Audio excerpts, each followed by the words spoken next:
Assalamualaikum warahmatullahi wabarakatuh. Selamat datang ke channel TV. Hari ini adalah hari pertama kita. Ini adalah episod pertama. Jadi kita akan buat pengenalan kepada apa konten yang akan ada di dalam channel Pelabur TV pada hari ini dan selepas-lepas ni lah. Okay, Pelabur TV ni adalah channel yang memfokuskan kepada backtesting strategies. Okay, so kita akan ambil strategi technical analysis dan kita akan gunakan platform TradingView. Okay, TradingView ni adalah salah satu yang paling famous lah kan. Dekat Malaysia ramai yang pakai TradingView, tetapi tak ramai yang pakai dia punya backtesting features kan. Jadi itulah apa yang kita nak tunjuk pada hari ini kepada semua pelabur, macam mana kita nak pakai strategy tester untuk kita backtest kita punya strategi. Ataupun kalau anda bukan orang yang pandai programming, anda boleh tengok je lah dan boleh belajar sedikit sebanyak berkenaan technical analysis, dan kita boleh tengok strategi mana yang berkesan ataupun tidak. Okey, peringatan ini adalah technical analysis. Jadi technical analysis ni bukan segalanya dalam dunia pelaburan saham ataupun trading saham lah kan. Okey, jadi untuk memilih saham mana yang anda nak masuk, itu masih memerlukan fundamental ataupun nak tengok sektor mana trending dan sebagainya. Tetapi kalau kita nak entry, selalunya kita akan pakai technical analysis, dan ini adalah salah satu cara untuk kita mengukuhkan lagi kita punya trading strategi. Kita boleh pakai trading strategi yang berkesan secara sejarahnya, ialah satu benda yang berkesan.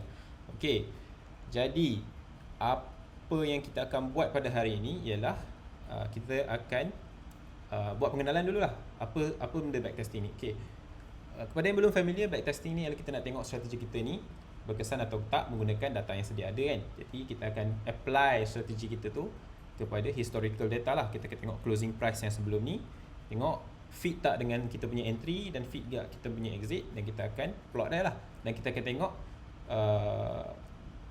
kita punya win rate melalui strategi itu berapa, dan kita boleh dapat macam-macam maklumat berkenaan daripada kita punya backtesting. Okay, secara manualnya, kalau kita nak buat secara manual, ialah satu benda yang sangat makan masa. Okay, sebab kita kena tengok, okay, aku nak masuk, contohnya kalau kita pakai MACD, contohnya MACD indicator, kita nak pakai, okay, kita nak cakap entry kita masuk bila kita nak masuk bila MACD cross dia punya signal kan. Ya ke terbalik?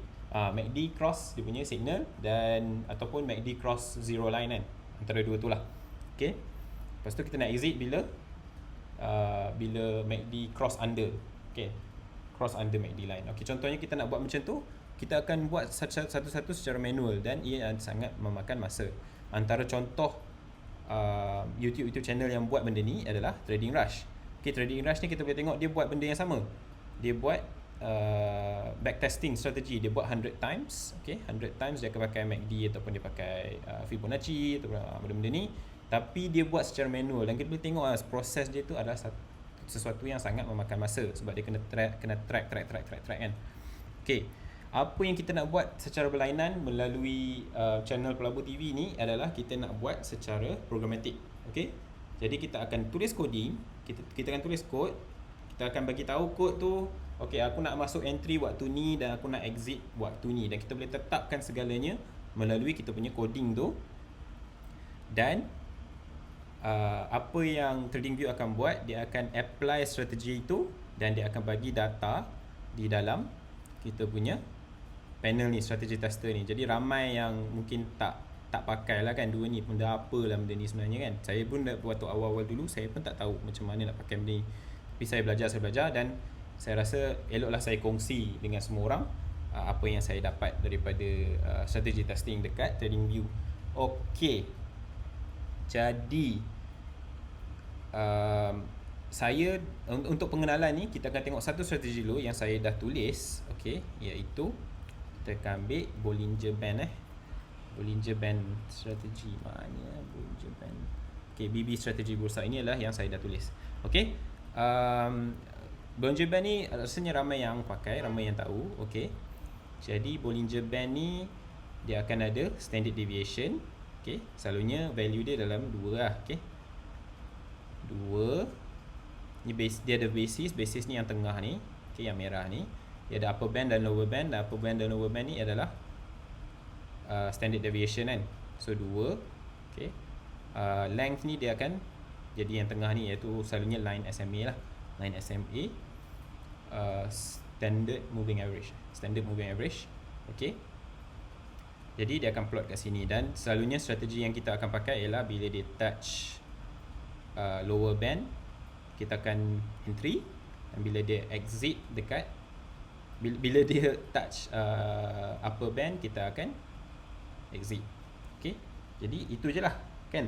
Itu je. Dan saya dah tulis coding ni supaya anda tak payah tengok saya coding kan lama. Jadi buat benda yang sama sahaja. Okay. Kita ada basis, MA length. Basis ni yang tengah tadi tu, yang merah. Okay. Kita buat 20. Standard deviation default dia 2. Okay. Kita akan dapat basis line iaitu SMA. Lepas tu kita ambil standard deviation dia. Standard deviation dia ialah 2. Untuk kita calculate dia punya upper band dan juga lower band. Lepas tu kita plot benda tu dekat kita punya chart.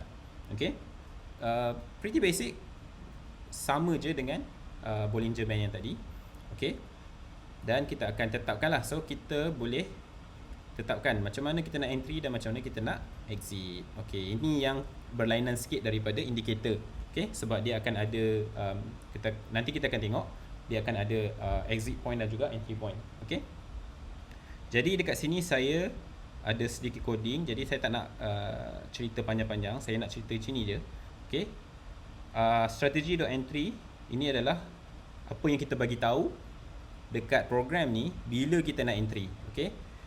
Jadi kat sini when should enter. Should enter ni adalah berdasarkan kriteria kita lah. Jadi yang saya code dekat sini ialah bila close semalam. Okay, saya letak 1 ni maksudnya close 1 hari lepas. Okay, kalau saya letak close 2 dalam square bracket ni kan, close 2 maksudnya close 2 hari lepas lah, ataupun close 3 jadi close 3 hari lepas. Okay, lower band pun sama. Lower band ni ialah lower band semalam. Okay, lower band 1 hari lepas. Kalau saya letak lower band 2 maksudnya lower band 2 hari lepas. Okay, saya nak cakap yang kalau semalam closing price dia cross over lower band semalam dan hari ni close dia masih lagi atas lower band. Okay, maksudnya dia tak makin turun lah. Kalau dia makin turun, kita tak nak masuk. Kita nak masuk bila hari ni lower band dia close dia dah tak touch lower band, dia dah atas kan, dia dah makin atas. Dan semalam dia crossover dan hari ni dia teruskan peningkatan. Maksudnya macam tu lah. Sebab kadang-kadang ada juga Bollinger Band, hari ni dia touch lower band, lepas tu esok dia touch lagi, bila nak masuk kan. Jadi kita nak buat macam ni lah. Bila dia dah nampak naik, kita baru masuk. Dan bila kita patut cut loss, ialah bila kita masuk, bila kita entry, kat sini dia akan entry. Sekejap lagi saya akan tunjuk lebih lanjut. Okay. Bila dia entry, dia akan mula kira open profit setiap daripada closing price tu lah. Okay. Jadi bila open profit kita, saya letak kat sini, kita patut cut loss bila open profit kita lebih rendah daripada negatif. Okay. Open profit kita negatif maksudnya rugi. Okay. Kita akan cut loss bila open profit kita lebih daripada 1%, negatif 1% daripada kita punya initial capital. Initial capital kat sini pun kita boleh set. Initial capital ialah RM1,000. Kat sini saya set RM1,000. Okay. Saya rasa ini lebih relevan lah dengan orang-orang macam retail investor macam kita ni kan. Retail trader macam kita ni tak banyak capital kita kan. Jadi saya letak okay, kalau kita starting dengan RM1,000, maksudnya kita nak rugi paling banyak RM10 je. Okay. 1% daripada 1,000 kita dapat 10. Kita cakap okay, kalau open profit lebih rendah daripada negatif 1%, itu RM10, kita terus cut loss. Jangan tunggu-tunggu lagi, jangan nak hold analysis. Okay. Kalau kita dah start rugi, kita cut loss. Okay. Kita nak ambil profit pula bila kita tengok open profit kita dah lebih daripada 2%. Okay. So kita kat sini risk to reward ratio ialah 2 lah. Okay. Dan kita juga ada position sizing. Kita cut loss. Bila kita nak cut loss, ini saya tak nak cover sekarang. Mungkin saya akan buat episod lain untuk position sizing. Tapi kita tak masuk, maksudnya kita tak masuk dengan semua duit yang kita ada lah. Okay. Kita akan masuk mengikut apa yang kita nak risk sahaja. Okay, kita nak letak. Okay, so ini adalah buy comment, sell comment. Itu tak penting sangat, nanti saya akan tunjuk lagi. Jadi saya set dekat sini strategy.entry. Bila kita nak entry ialah bila should enter ni, kriteria ni terjadi. Okay, maksudnya dia cross over the lower band semalam, dan hari ni dia still maintain atas daripada lower band. Okay, dan kita nak exit sama ada waktu kita rugi, kita cut loss, ataupun waktu kita untung dan kita boleh ambil keuntungan tu lah. Okay, jadi yang lain tu saya tak ni sangat. Okay, tu tak kisah. Okay, jadi apa yang kita akan buat, kita akan add benda ni to chart. Dan once kita add to chart, sebabkan yang tadi tu ialah strategi, dia akan terus apply. Ini ya, trading view dia akan terus apply untuk kita mengikut strategi yang kita dah tulis tadi tu lah. Dan kita tengok kalau kita pakai strategi kita ni untuk account yang RM1,000, ia akan merugikan kita yang teramat banyak lah. Okay, so apa yang dia akan buat sebenarnya ialah dia akan apply strategi kita tu daripada awal OpenSea ni masuk bursa. OpenSea masuk bursa bila? 2004 tu. Tak pasti tak ingat. 2014. Entahlah. Tak ingatlah berapa bila dia masuk. Okay, tapi bila kriteria tu terlaksana, kriteria yang kita letak ni terlaksana, dia akan terus apply. Okay, jadi dekat sini kita boleh tengok lah strategi tester tu. Okay, okay, sorry, tadi saya buat dekat hourly chart. Okay, saya tukar balik hourly chart. Okay, nampak kita rugi RM910. Kita ada duit kita RM1,000 je kan, jadi kita rugi RM910. This is not good lah. Okay, jadi strategi ini mungkin tak berapa sesuai untuk OpenSea. Okay, setiap market of course berlainan. Mungkin kalau kita trading stock US, mungkin benda ni berkesan, tapi untuk OpenSea baik tak payah pakai lah. Okay, jadi kita boleh tengok. Okay, net profit kita berapa, max drawdown kita berapa. Max drawdown ni macam kalau lah kita dapat consecutive losses, macam berturut-turut kita rugi. Jadi ini adalah maksimum yang kita akan kena lah. Okay, kita akan tengok berapa commission kita bayar. Banyak ni commission kita bayar ni. Ni saya letak kat sini. Okay, kita boleh set commission type berapa. Okay, so saya letak kat sini commission type ialah cash per order. Maksudnya setiap kali masuk kita akan bayar berapa? RM8. Okay, RM8 ni mengikut iSaham lah. Okay, sorry, iSaham pula, mengikut M+. Tapi mungkin kalau anda pakai broker lain mungkin lebih murah ataupun lebih mahal. Contohnya kalau saya rasa kalau Rakuten mungkin RM7, kalau RHB mungkin lagi mahal lah, RM20. Berapa tak ingat, belah-belah ringgit tu. Jadi saya letak ni ialah menggunakan M+. M+ ramai yang pakai kan. Okay, RM8. Jadi kita tengok strategi ni, commission kita bayar RM1,456. So banyak lah tu kan. Okay, kita close trade berapa? 91. Kita buat 91 trade dan kita punya percent profitable adalah lebih kurang 47%. Okay, still okay. Average win trade adalah RM10. Okay, dan average loss trade adalah RM28. Jadi saya pun tak pasti kenapa lebih, walaupun kita dah letak risk to reward ratio dia betul. Tapi tak apa, itu tak penting sangat sekarang ni, sebab ini adalah pengenalan sahaja. Okay, berapa paling banyak kita untung ialah lebih kurang RM21. Dan paling banyak kita rugi ialah dalam RM41. Okay, jadi ini adalah satu strategi yang tak berkesan. Okay, tapi kelebihan kita buat secara coding ni ialah kita boleh adjust, kita boleh tweak, kita boleh adjust sikit-sikit macam mana kita nak masuk tu, dan supaya mungkin ianya lebih baik untuk kita bila kita trading kan. Okay, contohnya macam okay, aku tak nak exit dekat sini. Contohnya kalau kita tengok kat sini kan, kat sini dia dah entry, betul, kat sini dia entry, tapi dekat sini dia dah exit. Padahal kalau kita still follow this momentum, sebenarnya dia lebih menguntungkan. Betul tak? Jadi kalau kita nak backtesting benda ni semula secara manual, dia adalah satu benda yang sangat penat lah, sebab kita kena buat balik semua benda. Tapi disebabkan kita pakai coding, jadi kita boleh tukar benda ni kan. Kita boleh tukar on the fly dan kita biar platform TradingView ni yang calculate untuk kita sama ada strategi kita tu improving ataupun tidak. Okey, contohnya dekat sini kita nak cakap should cut loss masih lagi macam ni, initial capital rendah daripada 1%. Tapi profit takenable ni kita tak nak keluar awal sangat. Macam kat sini dia dah dapat profit RM20, dia terus keluar.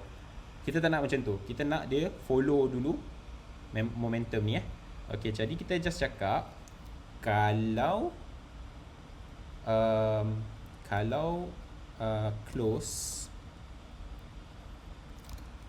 cross under, okay, close dengan basis and strategi the open profit lebih daripada 2%. Okay, apa maksud dia kat sini ialah kita akan masuk dekat sini sama macam biasa. Kita tak tukar apa-apa dari segi should enter kan. Should enter ni kita pakai dekat sini, sorry. Okay, profit takenable ni je yang kita tukar. Okay, kita tak nak lagi keluar awal, kita nak terus follow je trend ni.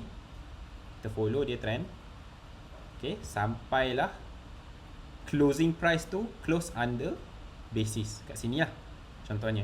Okay, jadi itulah apa yang kita akan buat. Okay, kita akan follow dulu benda ni. Jadi kita akan save dan dia akan terus apply kita punya strategi baru ni. Alah, kacau betul lah. Oh, saya rasa sebab saya tak boleh letak new line. Okay, tak apa, kita adjust dia. Okay, dan bila saya save nampak dia akan apply baru. Okay, tadi strategi tadi kita rugi 900. Yang ni kita rugi 700. Maksudnya kita ada improvement sikit lah kan. Walaupun tak banyak sangat. Tapi kita tengok kat sini dia akan buy dekat sini dan dia akan exit dekat sini dan untung kita ialah RM89. Tadi kita cuma untung RM20. Okay, kalau kita tengok strategi tester pun dia akan reflect benda tu lah. Okay, max drawdown kita pun dah berkurang. Tadi 90%, sekarang dah tinggal 70%. Okay, dan kita tengok total close trade. Okay, percent profitable kita dah berkurang sedikit, tetapi average win trade kita dah bertambah. Okay, largest win trade kita pun tadi cuma RM20 lebih. Okay, sebab kita exit awal kan. Tapi kali ni kita buat largest win trade ialah 146 sebab kita dah follow the trend. Okay, largest losing trade RM41. So maksudnya kat sini walaupun percentage profitable dia berkurang, tetapi sebabkan win trade kita kita ada win trade yang lebih tinggi. Okay, kita ada amount yang lebih tinggi bila kita menang tu. Jadi dia improve kita punya result sikit. Okay, not what we want, bukan apa yang kita nak sekarang, sebab kita boleh dapat strategi lain yang lebih baik sebenarnya. Tetapi ini adalah satu contoh saya nak bagi pengenalan macam mana mudahnya kita boleh adjust kita punya strategi dan tengok yang mana paling berkesan untuk kita kan. Jadi kalau kita nak test dekat counter lain pun kita tak payah susah-susah nak buat manual lagi. Kita pergi je. Contohnya saya ada Jtronic kan. Jtronic. Okay, satu counter yang agak bagus. Okay, sama juga dia akan apply balik strategi tadi tu untuk kita dan kita tak payah buat secara manual lagi. Okay, contohnya kat sini kita letak, okay, dia akan entry kat sini dan dia akan tunggu exit dekat sini. Okay, kita dapat untung RM59 sini dan ini adalah satu kemudahan lah untuk kita. Kita tengok yang mana yang sesuai untuk kita kan. Okay, so kita tengok strategi tester. Ini adalah satu, ini dah lebih daripada kita punya modal Okay, ini mungkin satu benda yang kita perlu revisit lah nanti. Tapi apa yang saya nak cakap dulu ialah ini adalah satu pengenalan. Jadi kita boleh pakai backtesting ni untuk kita perincikan, perhaluskan kita punya technical analysis dengan lebih baik. Okey, sekarang itu saja pengenalan backtesting melalui TradingView yang saya nak buat. Jadi kita akan jumpa lagi di episod-episod yang akan datang. Jika anda ada strategi-strategi yang nak kami test, sila komen di ruangan komen di bawah Dan jika anda nak lagi video-video yang macam ni, sila like dan juga subscribe supaya anda tak terlepas video-video kami yang akan datang. Okay? Jadi terima kasih semua dan kita akan jumpa lagi di episod yang akan datang.